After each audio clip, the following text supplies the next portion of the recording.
welcome back to my channel. If you are new here, I am Trey. In today's video, as you can see from the title, we are discussing all the things that I wish I knew before I became a stay-at-home mom. So if that interests you, I'm so glad you're here. Make sure you like, share, and subscribe, and let's get started on this topic. Okay, so first I'm gonna talk about all the things that I struggled with in the beginning. Just a little background, I have been a stay-at-home mom since 2015, and it has been the hardest but the most rewarding job that I have ever had. Look at me talking all presidential. But I have my notes here in my Tabitha Brown book, my business, but I am going to just touch on a few things that I struggled with in the beginning, and I really hope that it's helpful for any mom that is, leaving corporate or thinking about leaving corporate, or just a new mom that wants to journey on a stay-at-home mom life. I am here for you. I'm encouraging you, and I'm just so excited to get this conversation started. So I have my notes, so I won't go all scatterbrain on you, okay? Okay. So the first question I always get, which one is harder? Being a stay-at-home mom or being a working mom? Because I have done both. So when my daughter was born, I was working already, and she was born in 2013, December 2013. So I started this job in October at an insurance company that I really loved. But she was born in December. I only had 6 weeks maternity leave. 6 weeks, and it was so hard going back.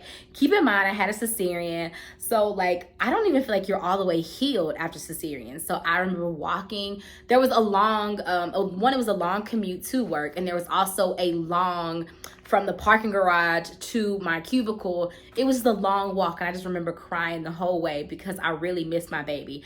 I didn't think that I ever wanted to be a stay-at-home mom. I just knew I missed my baby because I was still sore, and I'm like, she needs me. And so it was definitely a journey, but at that moment in time, I had not even considered being a stay-at-home mom. So fast forward to, let's say, September of the following year, 2014, my daughter's almost 1. My husband and I and my daughter, we all go to Chicago for the Beyonce concert. While we're there, my husband interviews for a job that I was very negative Nancy about. I was like, you're not gonna get it because I love my job, and we're not moving to Chicago. And I was so adamant about it, okay, y'all? But guess what? Just how God always does, he laughs at our plans for ourselves, and he got the job. So here's how I'm gonna be. I'm like, so you got it. I'm not going to Chicago. I am staying here, and you're gonna have to go there to Chicago. I'm staying in Tennessee. We're gonna just do a long distance marriage because I'm not going to Chicago. Again, God is laughing at my plans. So it took about 6 months, and I finally was like, I guess I'll go. But I really did miss my husband. He missed us. My daughter was just really, it was hard for her because she was so young, just turned 1 in December, and she was just seeing daddy for a weekend. Friday, Saturday, he would leave on Sundays, and that was really, really hard. So I finally, after some nudging, after some pressure, after my mom mentor kind of got into me, I was like, okay, I guess. So here we are with the baby, moved to a new city, a new state, with a 1-year-old, 15-month-old by this time. And I was just like, okay, I'm not staying home because I've heard what people say about stay-at-home moms, and that is not me. So I tried to find a daycare for my daughter. Keep in mind, when we were in Tennessee, she went to my mom's daycare right across the street from my grandma. So everything was convenient. And I trusted my mom. I trusted my grandma. I trusted my great grandma. I trusted my aunt. All this village to watch my baby. And now you're wanting me to put her somewhere where I don't know anybody. So that was hard. Then we go and we look at daycares, and we're like, ooh, this is almost as much as our rent. Then I find out I'm pregnant, and I'm like, well, this is more than our rent. And so when you think about adding a second child, because I think it was with both, it was gonna be $2,400. Who can afford that? So here we are. So becomes my stay-at-home mom journey. The first thing that was really hard, and I did not even think about, the first thing was the loneliness. The job of being a stay-at-home mom, I did not realize that it would be so lonely. You have a kid, you're with your kid all day, and you love it, right? But you don't get that adult interaction. I thought it was gonna be like I saw on TV, where everybody's, she has all these friends and we're always doing play dates and everybody's always over. But I was in a new city, a new state with no one, no one. And then there was not a lot of moms that looked like me. So it was also about finding my place and finding where I fit in. And I'm not like the typical stay-at-home mom, because I did not know a lot of Black stay-at-home moms at all. And so that was definitely a struggle. The loneliness was really, really hard. And putting yourself out there, I am very much an extrovert. Everybody that knows me knows that I am very much an extrovert. But putting myself out there constantly, I do struggle with people pleasing. I did struggle with wanting to fit in. So I would just try to be who anybody wanted me to be. And it made it hard, because the rejection for me is really hard. Or if I do what I think I'm supposed to do and people still don't, like me, it's really hard. So the loneliness was definitely the hardest part for me.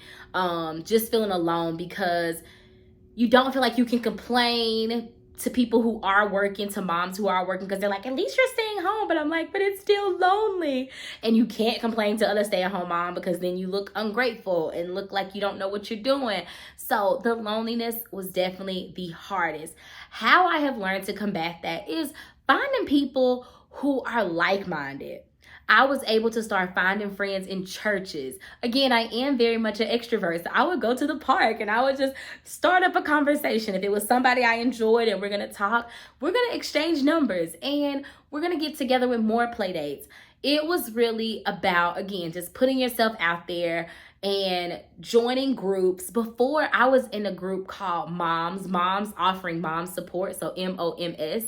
And it was phenomenal. I absolutely love being a part of that group, meeting moms, getting to know activities to do in my area, things that I didn't know because I was not from Chicago. So it was very eye-opening, and it was just heartwarming to just connect with other moms that weren't just super fancy or just too out of reach or out of touch with life. They were really, really wonderful moms. And that was good. That's how I combated it. Meeting moms at the moms group, meeting moms at church, meeting moms from my kids' little pre-K program. They would go to a pre-K program was 2 hours a day. And if they ended up making a friend there, I would connect with the mom. So it was really, really a phenomenal thing. And I really enjoyed that. The second thing I wanted to touch on, y'all, I'm looking at my notes, okay? Okay. The second thing I wanted to talk about is budgeting and how important that is. If you are about to become a stay-at-home mom, I would encourage you to do some saving beforehand. That is something we did not do, because I just thought, oh, when I become a stay-at-home mom, the money's gonna just keep flowing. I was delusional. Don't be delusional. I was like, oh, the money just keeps coming. It just keeps happening. And that's not, no. What I would do if I could go back was just start putting savings aside. Stop buying my daughter all the clothes. Because every paycheck, I was going to Carter's and giving them all my money of clothes she didn't even get to wear. A lot of the times, because we didn't go many places, but I would buy just shopping. And I would always go and get my nails done and my feet done, and just always about that. If you are about to transition to be a stay-at-home mom, my tip would be to start putting a savings aside, so it's not as what's the word? So it's not as oh, I can't go do this. So it's not as oh my goodness, I cannot think of a word, y'all. I don't know. So it's not as scary. I'm just gonna go with that. So it's not as scary when you change and transition over to being a stay-at-home mom. Budgeting is super, super, super important. And I would highly suggest coming up with a plan beforehand. So maybe when you get paid, as you're transitioning, maybe 6 months, 7 months beforehand, putting something aside so when you are coming home, you can kind of like still pay yourself, because it is a transition going from 2 incomes to 1. Unless your husband's a billionaire, like, then do you, boo. But for us, it was not. We were not billionaires. We're not billionaires yet. I'm gonna say yet. We're not there yet, and so we did have to think about our budget and plan. And I wish going into it, I would have planned more in advance. So that's another tip. So the first thing that was really hard was the loneliness. The second thing would be to budget beforehand and just come up with like a plan and see all the things that you are going to do. Maybe look and see how much you spend on groceries a month. Look at if you want to put your children in like a pre-K program, like the little Mother's Day Out programs. They're not super expensive, anywhere from like $100 to $200 a month. But if you're going to do that, think about how you are going to budget for that beforehand, so you can set that aside, so it's just not a huge, scary transition. And which leads me to my third point, learning to be resourceful. I was always like, I'm super creative and I love doing crafts and stuff with my kids because my background is in childcare. I've always worked in childcare. All through college, I worked in childcare, and I nannied, and it was just always like a phenomenal experience. But learning to be resourceful in my own home, it was just different, because if I needed something, I would just go to Hobby Lobby. If I wanted to do a craft, I could just run to Target. But 1 income, you're not just running to Target all the time, okay? Because y'all know we get in Target and we get lost, because that little Target, it tells me what it needs me to get, and you can't do that on 1 income. You can, but it's not wise. So this is just me speaking, woman to woman, wife to wife, stay-at-home mom to stay-at-home mom. You can go to Target every day and drop hundreds and hundreds, but it's not wise for your family. So that's all I'm gonna say on there. So learning to be resourceful is what I had to do. So for examples of this is when I wanted my kids to like have all these flashcards, I couldn't go out and just go to learning resources all the time, be on Amazon buying everything. I had to learn how to be resourceful. So yeah, I might see some flashcards at Target, but you know what I had to do? I had to get some paper, cut the paper out. I'm making a flashcard, and get construction paper from the Dollar Tree. Going places and just learning to make my own crafts for my kids was something that I had to learn. And being resourceful helps save us some. I didn't want to just be out here buying $15, $10, $8 flashcards and money games and all these things. I had to learn how to use what I had. And in the beginning, I will be honest, that was hard because I was used to just going out and buying anything. My daughter, she learned how to read very early, and I thought the only way to do that was if I had the perfect books, or if I had, the Hooked on Phonics or ABC Mouse, all the things. I had to learn how to use what I had and pour into my children that way. So learning to be resourceful. We couldn't just go out and buy everything that I thought that she needed. I had to learn how to make this stuff and make it work, okay? So that is my third tip, and just suggestion is like learning to be resourceful, learning to be resourceful with food, learning to be resourceful with my clothes. I had to make some outfits, one outfit turn into 3 things, okay? So maybe that top, maybe I'm dressing it up with some slacks. Maybe I'm dressing it down with some sweatpants. Maybe I'm putting a jean jacket over it. I had to learn how to be resourceful in all areas. Date nights, we had to learn how to date at home. We had to learn how dates don't always have to be some fancy helicopter, though that's nice.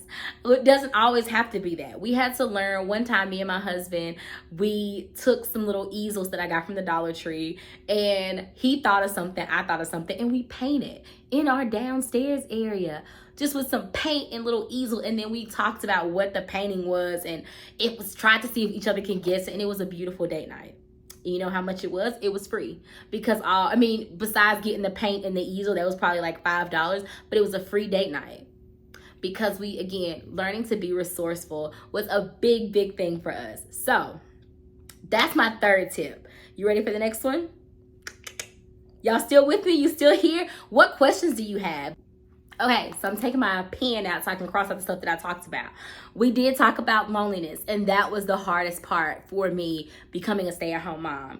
We talked about being resourceful. We talked about budgeting is important. Y'all, budgeting is so, so important when you are becoming a stay-at-home mom, okay? I was about to say my numbers wrong. The fourth thing that was really hard for me, and this is because, one, I am a 2 on the Enneagram. If you know about Enneagrams, let me know in the comments, what is your Enneagram? But I struggle with the guilt and the judgment. So hard when you think that you're doing something so helpful, so beneficial to your family, but you're constantly met with judgment or criticism. That to me is so hard, especially because I am a person who wants everybody to be happy, but it's not possible to make everybody happy. I had to learn what I'm doing for my family is what works for my family, and it was so hard when I would go to family events and everybody's asking me, so what do you do? And I'm like, oh. Or when I would go to things with my husband and I'm sitting next to women who are CEOs and executives and lawyers and all these things, and like, so what do you do? And I'm like, I'm home with the kids. And then I just instantly feel like the judgment or the criticism, or like, oh, I would never do that. And it's really hard. It's really, really hard, especially because I think that, oh, this is something so noble and so great and so wonderful for my family. And then to be met with, oh, I would never do that. It's like, oh. So it's really hard. That is hard for me because I'm a person who wants everybody to like me and everybody to love what I do. And everybody doesn't. But what I am learning is they don't have to. It's what matters for my family. It's what my family likes. What works for my family. What works for my family might not work for your family. What works for my family might not work for her family or his family. It's all, what does Tabitha say? That's your business. So I had to learn that, and it was definitely a struggle for me. And then the guilt, recently I have been feeling this, and I talked about this in a live a couple weeks back, but the guilt I have been feeling is just feeling like, man, am I holding my kids back by only giving them a one-income home?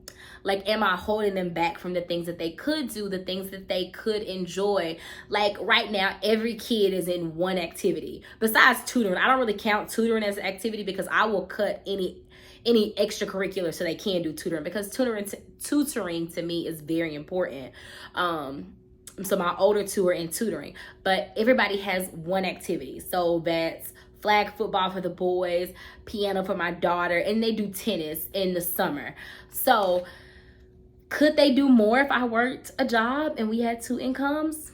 I think so. So the guilt that comes with that sometimes feel like I'm a burden to my husband or I'm holding my kids back, there has definitely been guilt with that. So learning how to navigate that space and not feel like I am a burden, because I never want to be a burden. Again, I say I want everybody to be happy with me. I want everybody to like me. I want everybody to love what I do. And sometimes I feel like the guilt with that. As I want my kids to have everything. I want my kids to have a mom that is always available for them.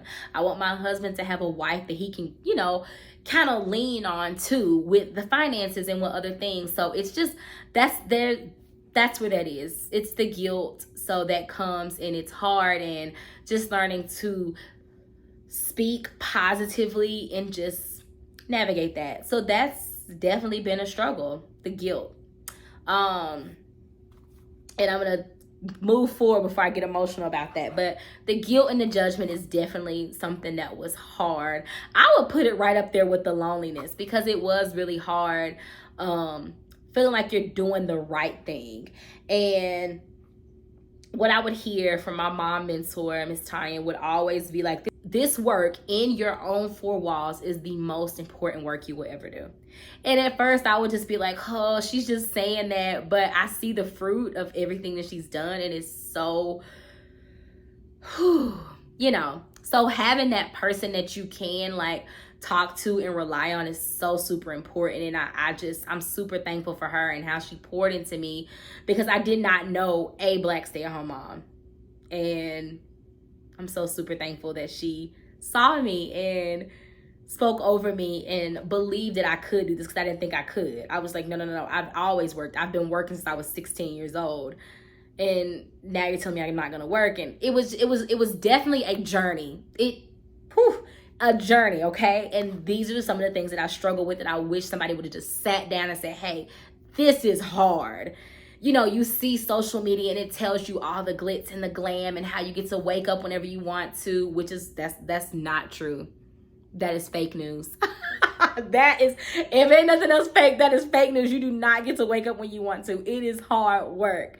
So I'm super just grateful that she poured into me. And I really hope that this conversation is helping you see, you know, I don't want to deter you from it at all. I just want to give you the real, okay? That's all. I just want to give you the real. So I'm checking off my notes, okay? So loneliness was hard. Being resourceful was something new. Budgeting is super important. The guilt and judgment was really hard. Having a routine and adapting as you get more kids. So of course, when I had one, my daughter, when we first moved to Chicago, my daughter was 15 months. But you know what happened? The first week I was at home with her, I called my mom and I was all frantic and I was crying. And I was like, what did she eat? What did she do? Like, she just keeps looking at me. She looking at me, I'm looking at her. She looking at me, I'm looking at her. And I was like, when do you sleep? When do you sleep? And she's like, I'm blah, blah, blah. And I'm just like, I don't know what to do. Because when I worked, I only had her at night. I woke up in the morning, I nursed her before work. I had to be at work by 7:45, 7:50. So I would nurse her, put her back to sleep, get her clothes on and stuff. Her dad would take her to my mom's house. My husband would also pick her up in the evening. So I would not see her until I got home at like 6:30, 7 o'clock. At that time, I'm making dinner, I'm nursing her, I'm putting her to bed. But now you're telling me I gotta have her all day? All day long? I don't know what I'm doing. So she's looking at me, I'm looking at her, and I'm like, what does she eat? What does she do all day? I didn't know her nap schedule. I knew nothing. So I was so terrified, and I felt like such a failure. I felt like such a failure as a mom, because how do I not know these things? She's my daughter, and I just didn't know. So that was challenging. But learning a routine. And when I say once I figured out the routine, we stuck with that thing, baby. If you asked me to come on a play date at 10:30, no ma'am, no. Because my baby had a nap. She had a morning nap, she had an afternoon nap. You were not messing up those nap times, because if you did, it was a disaster. And y'all know, let me know in the comments if you mess up my baby's nap. So once I figured out her morning schedule, her afternoon schedule, I started figuring out, okay, when can I make dinner? When can I make lunch? When do I have a little time for myself? When can I make a quick phone call? When can I sit and scroll on social media? When do I have time to read my book? Once I learned that and start figuring out my routine and our schedule together, and once we started incorporating other friends and play dates and things like that, or when we could go to story time at the library, that goes back to being resourceful. I found a lot of free things to do. We would always go to story time at our local library, always find the free times at the zoo, always go to the aquarium when it was free days. And it might have been crowded, but we would always get there early and make the most of the time. So that goes back to being resourceful. Back here in this space right now, where we're talking about having a routine. So here we go. We got a schedule. She has a morning nap. She has an afternoon nap. Bam, I'm pregnant. Yep, I'm pregnant now. And I'm tired. I'm sleeping when she sleeps. I'm not keeping this house clean because I'm tired. But we're still having play dates. We're still going to free things. Like, I remember the day before I had my second born child, my first son, but my second born child, we actually went to a Babies R Us event, me and Ava, and I remember getting in there, I was waddling in there and I was hurting, but Babies R Us did this experience for your kids where they could like practice being big sisters. And there was one little girl there and she was about to be a big sister in like a few months, but we did not know that Ava was going to be a big sister the next morning. And it was such a fun experience. But they like let them practice holding babies, like pretend babies, and let them have like little games and toys. And at the end, they gave them a certificate saying, I'm going to be a big sibling. And it was so sweet. And we got like coupon codes. Great experience. Wonderful, wonderful experience. And the next day, I had a baby. So now I have 2 kids. You know what comes with 2 kids? A new routine. A new routine. So now I gotta figure out, okay, he naps this time, she naps this time, he nurses this time, she sits this time, I need to read to her at this time, I need to school her at this time. How do I do it all? How do I make it all work? So after every single kid, I have 3 now. Every single kid, our routine changed. Everything we had to learn to adapt and adjust. We had to learn to adapt and adjust, say we were out of town, or say there was a day when something did have to happen at this time. Or, you know, as best as I would try, I couldn't always get appointments before nap time or after nap time. Sometimes they were right smack dab in the middle of nap time. But I had to adjust. I had to pivot. And learning to do that and doing the best you can to stay to your routine is key. It is the key for success. It is the key to keep down meltdowns. So figuring out, okay, my mornings look like this, my afternoons look like this, and my evenings look like this. And making sure you set time in there for yourself, for your spouse is super, super important. So that's going to lead us to balance, okay? That's going to lead us right into balance, which is something I'm still working on. I have been home since 2015 and balancing, still working on that. I'm going to be completely honest and completely transparent. I am still learning how to balance. Balance is something that you have to create. And for me, like I said, I have been home with my little one since 2015, and I am still learning how to balance it all. With the routines, I also have to learn how to balance as I got more kids, as my husband was gone more, as he was gone less. 2020, it was easy to balance. We was just a balancing away because everybody was home and time slowed down. But 2019, the year prior, learning how to balance and figure things out was so hard. I was in the thick of doing like a childcare business. I was in the thick of my husband traveling. I was in the thick of having a 1-year-old and however old they were, but I had a 1-year-old and it was hard. Y'all know that age is just such a, you know, having so many under the age of like 5 or 6, and it was just hard. So yes, balancing, it changes. And like I said, I am figuring every single day, especially if you are like me. No, I'm not going to say, I'm watching my words. Watch your mouth, Trey. That's what I'm saying. Watch your mouth. I am a recovered people pleaser. I am a healed people pleaser. So back in the day when I was a people pleaser, finding balance was extra hard because, again, I want everybody to be happy. I want to put everything on my plate. And even if it's just like, oh, even if I'm about to fall over, I want it all to fit. And that's not life. That's not normal. That's not okay. So I had to learn how to make balance in our home. And that looks like saying no to some things. Y'all, if you know me, I have been on PTA. I have been on Girl Scouts. I have been on all the class mom things. I have been trying to be everything to everybody. And in that, I have like lost myself. Not the rest of this year, not 2024.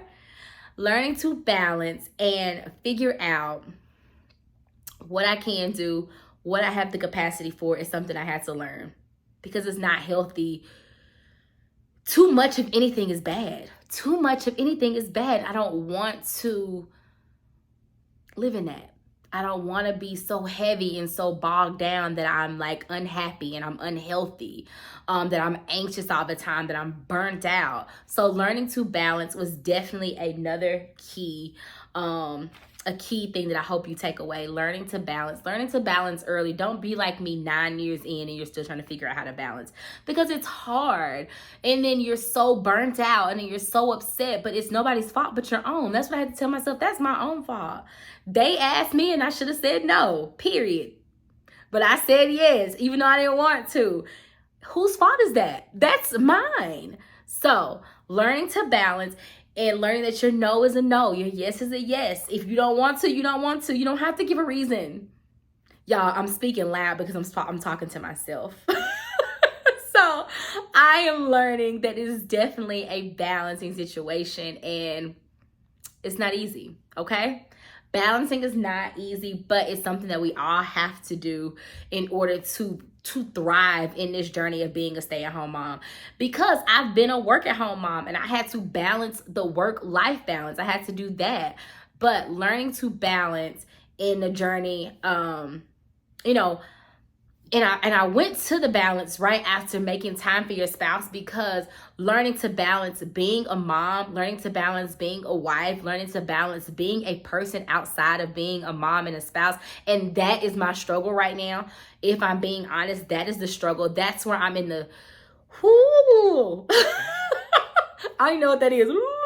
But that's where I am, learning to balance being someone that is not just a mom, that is not just a wife. And that is hard for me, because those are like my top 2 favorite things to be.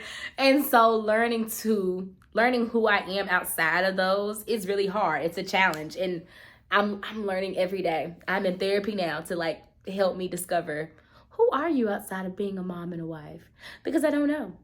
And I'm learning, and that's why I love this space too, because I am learning like, oh, there's nothing wrong with me liking to clean, or there's nothing wrong with me wanting to share my journey, because there are people out there who want to hear it, and there are people out there who need it, and there's people out there who we connect and they're saying, hey, me too. And I love that. That's why I love this community and I love this space so much. So balancing, if you are still learning it, I'm just giving you a tip. Like, as you come over on this side of stay-at-home mom life, start trying to get on it beforehand. And it's not easy, and I will not ever tell you that it's easy, but it is something that you can work on, okay? So balance. Let's go back really quick because I got my notes and I got my pen, okay? So loneliness was the first thing that we talked about and how hard that was for me. That was the top thing. I'm gonna put it in order. So the next thing that I felt like was really hard was the guilt and the judgment of being a stay-at-home mom. Then we talked about being resourceful and how to, you know, mamas are really good at this. You can make something out of nothing.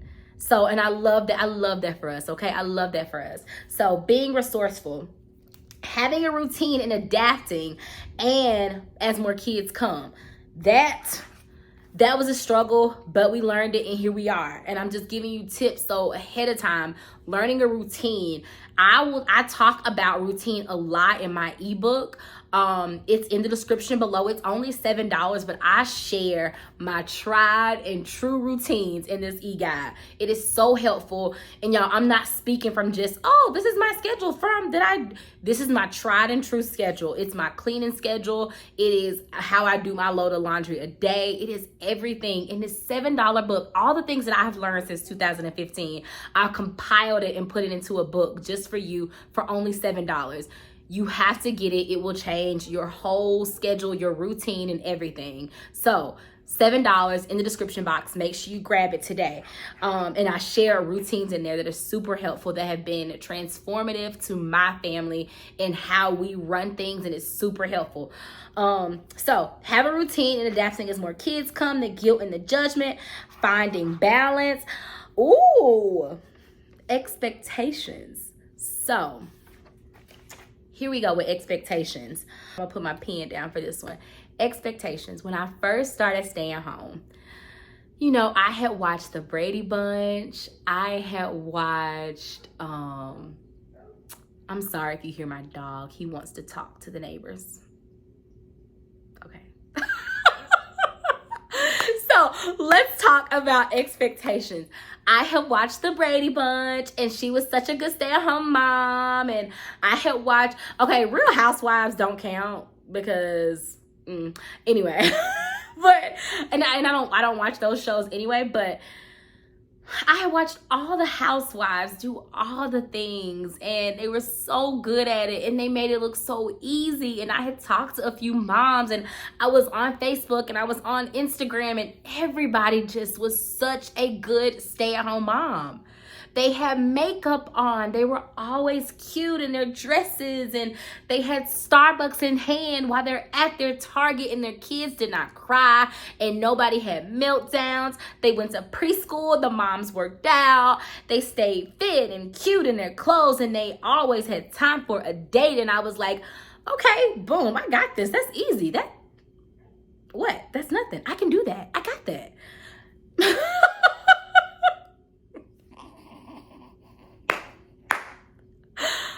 I was wrong, baby. I was wrong. It was not easy. The expectation that I would always be able to be on top of things, that my kids would always follow the schedule that I laid out, that my house would always stay clean, that everything would always go the right way, that doctor's appointments would always fall in between nap time, that my husband would always be home at exactly 5 o'clock. Throw all the expectations out the window, okay? I'm telling you now, throw them all out. Throw all the expectations out, because it's not realistic and it's not true. And what it's going to do is burn you out, and it's going to hurt your feelings. My feelings were hurt the first week, and I was like, I don't even have a meal cooked. And I just thought it was easy. So throw those expectations out. We're going to take them, ball them up, pew, shoot them like LeBron. Okay? You got it. They're shot away. Don't let those go. You are not superhuman. You are super. You are amazing. You are incredible. You are beautiful. You are talented. You are not superhuman. You have to prioritize the things that are important. And that's what I had to learn. And I'm going to tell you a question that I had for my husband. I had to figure out, hey, what is important to you when you come home? Because I was trying to have the bathroom clean, the kitchen clean, the family room clean, all the kids sitting calm, I'm trying to be cute, I'm trying to put on makeup, I'm trying to do all these things. And you know, my love language is acts of service. So I'm trying to do all these service things, and he's like, yeah, I really only care about the family room being welcoming. Not clean, but welcoming. And I'm like, that's all you care about?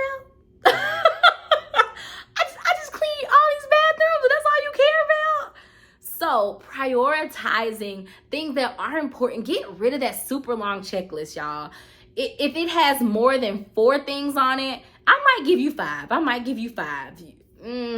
5 is pushing it. But if it has a long list of things, throw that out. We're not meant to be like tied to a list, and it's just so... It's not good for your mental. And I'm speaking from experience. It is not good for your mental. I'm speaking from experience of a person who had a whole page, who would have 47 things on a checklist. Why do you have 47 things on a checklist? It doesn't make sense. So throw it out. Let go of those expectations and be realistic with yourself.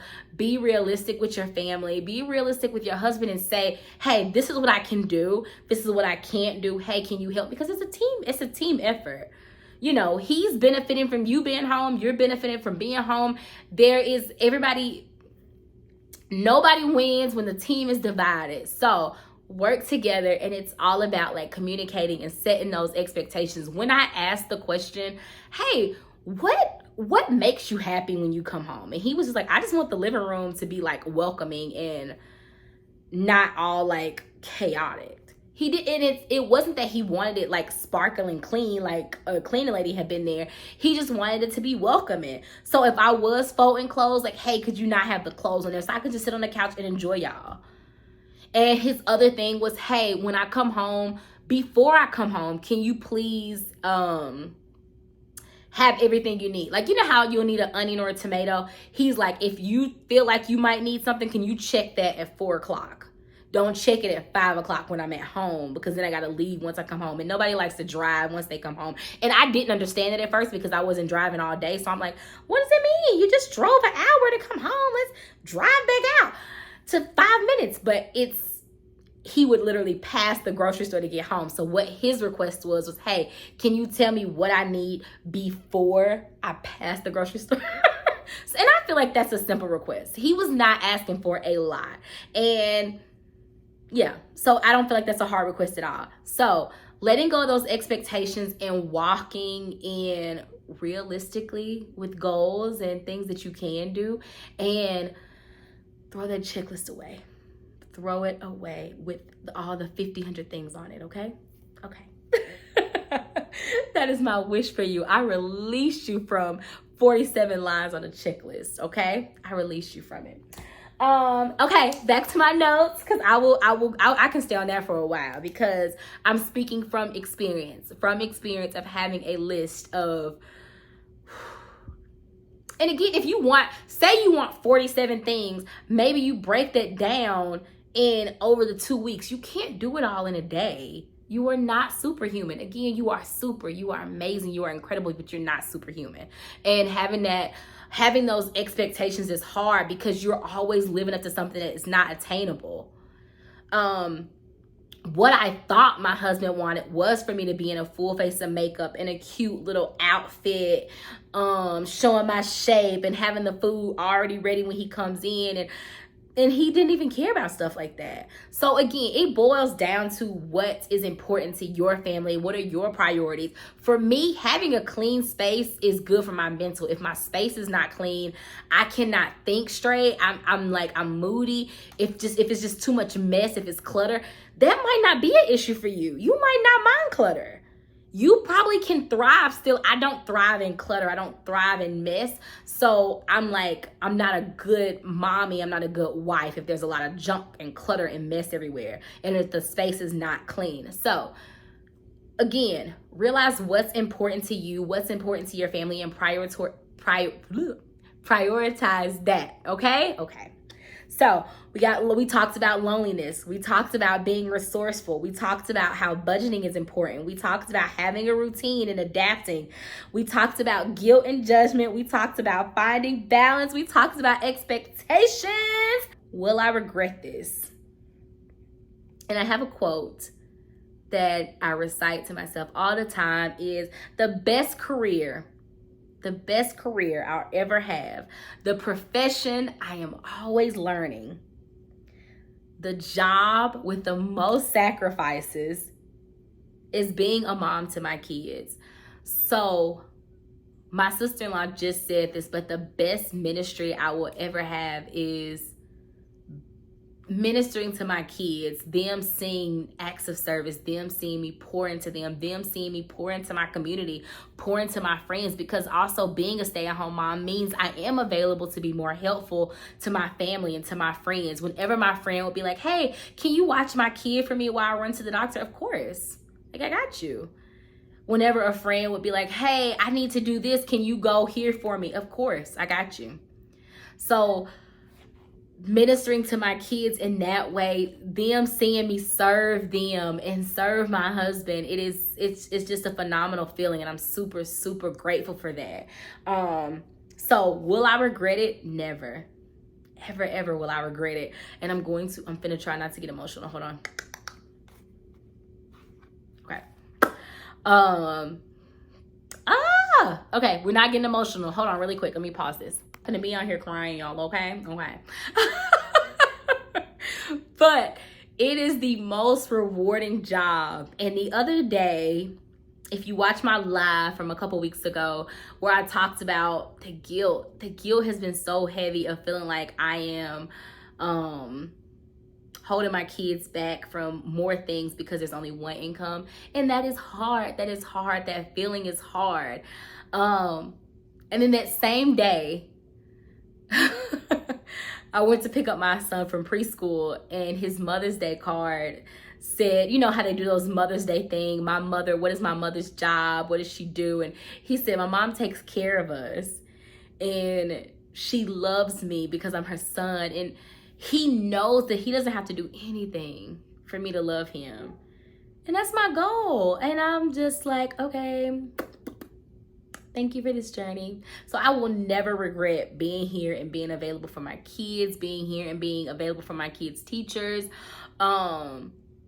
It is a sacrifice, but I will never regret it. Is it hard? Yes. But anything worth having, I feel like it's hard. And I'm picking my hard.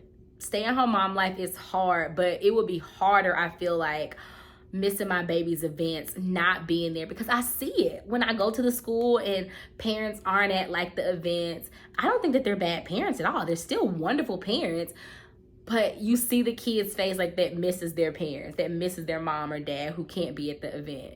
And my husband can't always be at events because he does travel and he's working a lot. But the hard work that he puts in allows me to be there for my kids, and it's just it's so phenomenal, and I'm so super grateful. And also, that's also a thing that we don't talk about enough, is like the sacrifice that the husbands make. I don't think that the traveling that he does is just so easy. I used to, if I'm honest, I used to like, oh, you get to just like live this life. But I traveled with them recently and I was like, oh my gosh, you do this all the time? Like, this is not fun.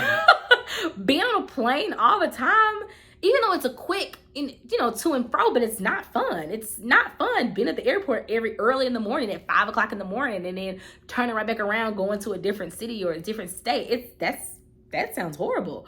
But I am super happy that I'm super thankful that how hard he works, I get to live my dream life. I get to be here with my kids. I get to follow and pursue dreams, and he believes in my dreams, and he works hard so that I don't have to really worry about my dreams. Is it easy? Absolutely not. Y'all know how the economy is right now. One income is not easy. But my husband doesn't stop showing up. So that's just an accolade to him, and just like salute to him, because he does that, okay? Last thing is, if you are thinking about it, if you're in the thick of it. I just shared this because my middle son just turned 8. And I was going through his pictures and I remember being in the thick of it. My Mason, I had never worn a baby before. I didn't have like the little wrap things. But my Mason, I won one and then I gave it away. But my neighbor ended up giving me her wrap. I literally had to wrap him to be on me all the time. He had to be here. If he was not here, he was here nursing. He never took a bottle. Never took a bottle. So the thought of it makes my head hurt. But if you're in the thick of it, it gets better. It gets easier. I see you, and I was there. And now he's 8. And guess what? He's outside playing. Now he's 8 and he takes his own shower. He brushes his own teeth. So if you are in the thick of it, I see you. It does not last. I promise you. I'm not going to be this mom like, oh, enjoy the moments. It's not enjoyable. It was not enjoyable, him crying all the time. Me not ever getting a date with my husband. It is not enjoyable. But it gets easier. You're gonna get through it. I see you, okay?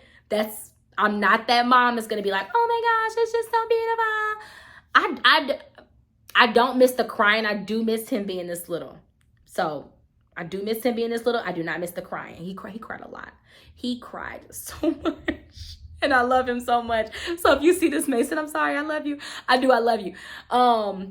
It's a trick, because my first one, and then here's the thing. I don't know if my Ava cried a lot because I was at work all day. I was at work from, leaving to get to work at 8. So I was leaving at 7:30, 7 o'clock. And I didn't get to her until 7 o'clock. So there was 12 hours. I didn't even see my baby. So I don't think she cried a lot. But my Macy cried so much and it was so hard. So if you're in the thick of it, I see you. Embrace the journey.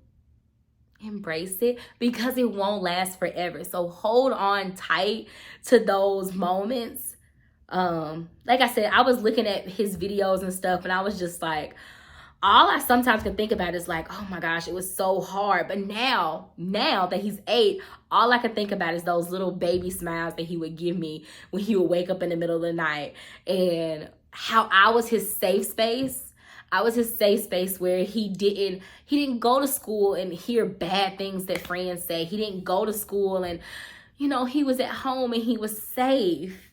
And as he's getting older, all I can think of is like, I'm not going to even speak that, but all I can think of is like things that can happen as a little black boy gets older, and it tears me apart. And I'm just like, I just miss him being a little, and where people saw him and they just saw his cute little chunky cheeks, and it's hard, but I see you. So embrace the journey.